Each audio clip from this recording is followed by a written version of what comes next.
Hello Pioneer everyone, greeting.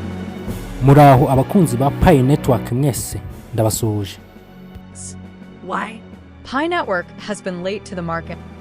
Uyu mukobwa atangiye yibaza ati kubera iki Pi Network yatinze kujya ku isoko. Ngira ngo ni ikibazo natwe dusanzwe twibaza turi benshi.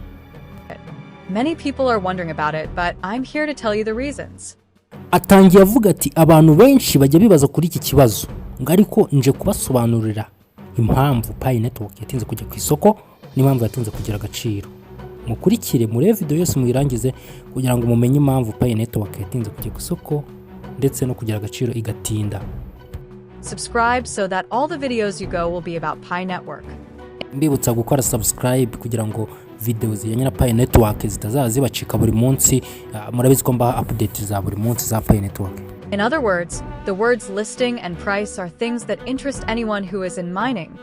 Ati ngo muri make ijambo listing ndetse n'agaciro ngo ni ibintu biba bishishikaje buri muntu wese wakoze mining. Muri muntu wese wara mining abategereje ijambo listing ndetse na price n'agaciro k'iryo faranga ya mining. And even those who are ready to become rich, money that helps them mine their normal life. Ngo kandi abantu ba mininze iryo faranga baba bategereje ko iryo faranga byibuza rizabahindura ubuzima bakaba bakire cyangwa se niyo bataba bakire amafaranga bavanyemo akaba ari amafaranga yagira ikintu bafasha mu buzima. Murabizi ko Pi n'ubundi abantu benshi bazi ko izagira agaciro kafite cyangwa se kashyizwe na GCV kibumbi 314.9. Ubwo urumva umuntu umwe wabona Pi imwe byibura yababaye umukire yahita bumuherwe. Uyu rero nawe ari kutubwira ati kandi burya ngo muri mining abantu babitezemo ubukire. Some of the mining Pi Network people get tired of it and quit it. Mu bantu ba mininze Pi Network hari ababivuyemo ndetse ngo barekera ku mininga Pi Network. Hari abantu koko baretse ku mininga Pi Network ariko ngira ngo ntabwo cyari igihe cyo kuba bareka ku mininga Pi Network. Right? Is that the answer to quitting? Akomeza yibaza iti se cyari igihe cyo kugira ngo abantu koko bareka ku mininga Pi Network cyangwa babivemo? No, because the good news is that Pi Network is going to be listed and the price will be announced this year, 2025. Aisababwira ati oya Pi Network igiye kuzaba listed ndetse ngigire n'agaciro muri uyu mwaka wa 2025. It is expected to take place in the first quarter of 2025. Nk'uko ngo byatangajwe na community cyangwa se kwa team ya Pi Network bavuga ko ishobora kuzajya ku isoko cyangwa se open mainnet ikatangira mu mwaka wa 2025 mu gihembwe cya mbere. The reasons that cause the delay are mining must follow laws and the stages it follows. Impamvu ngo ishobora kuba yarateye gutinda kujya ku isoko ndetse no kuba yagira agaciro ngo nuko ngo mining ngigendera amategeko ndetse ngo na step nuko step zigenda zikurikirana. Mabizi ko habanza za mining ukamininga hagakurikiraho gukora testnet hakazamo closed mainnet hakabona kuzaho open mainnet. Rero mining igenda step by step ngo niyo mpamvu ya mbere yatumye rero Pi Network itinda ko yatangaza agaciro ndetse ikaba yajya no ku isoko. Mining must have enough community to be strong. Ngo mining ngigomba kubanza ikagira community, ikagira abantu benshi jiramo, ikagira abantu benshi by mininga kugira ngo igire imbaraga ndetse ibe strong kugira ngo n'agaciro kayo kazaze gafite imbaraga. Nuvuga ngo community nini bigaragaza app cyangwa se coin izaba ifite imbaraga. Pi Network rero nayo yabanje kubanza kubaka community kugira ngo ibanze kuba strong, ibanze igira imbaraga kugira ngo n'abantu bayimayininga bazayipushinge batume ishobora kugira agaciro kari hejuru. Mabizi ko iyo ikintu gifite abantu benshi community nyinshi niko community nyinshi ishobora kugura iyo coin, ni nako n'izindi community zitarayinjiramo zishobora kumenya ko iyo coin yagiye ku isoko zikazatangira kuyigura none iyo coin ikagira agaciro. Rero Pi Network yabanje kwitondera iki kintu nayo kugira ngo ibanze igire imbaraga zo kuba yaba strong mu bijyanye na community. Pi Network had to first solve the KYC and migration problems.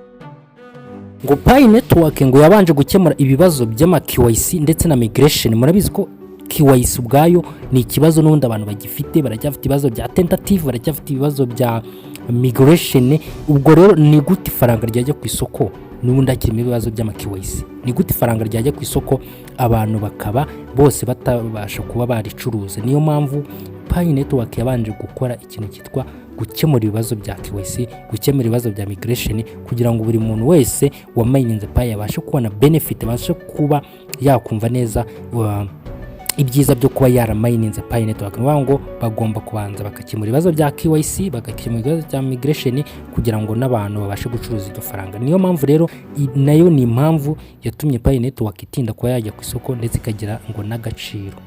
Which is why they failed.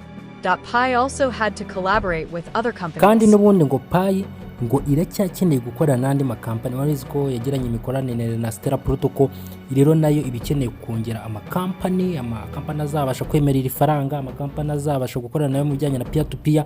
Ubwo rero niyo mpamvu ibi bintu bigenda bituma Pi itinda kuba yajya ku isoko, bigatuma n'igiciro gitinda kuba cyamenyekana. Ngo kuba yakorana imikoranire n'andi makampani bakagira cooperation biri mu bintu bituma Pi network nayo ubwayo itinda. Gusa n'undi batangaje ko igihembwe cya mbere cy'uyu mwaka bishobora kuba byakemutse ku isoko nk'uko twahoze tubyumva muri video.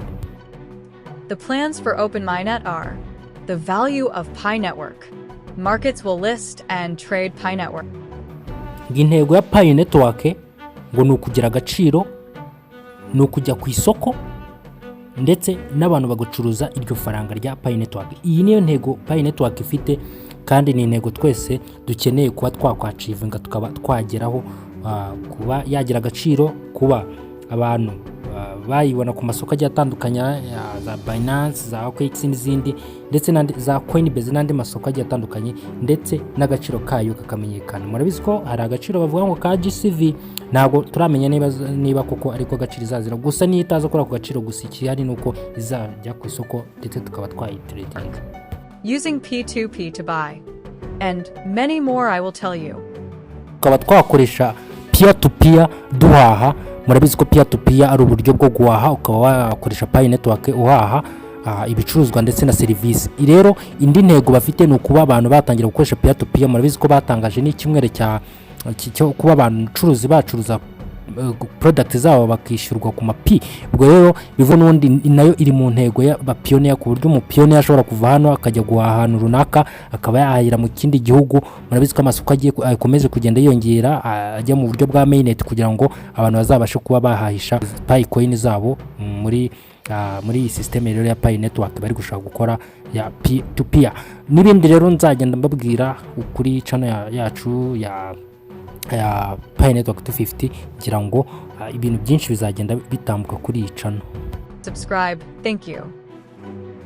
Gukora subscribe, mugasharinga ndetse mukarayikinga, muzaye mujya no muri comment kugira ngo tuganire kuri uyu mushinga wa Pi network. Nshimiye buri mwe wese wakoze subscription, nshimiye buri mwe wese warebye ino video.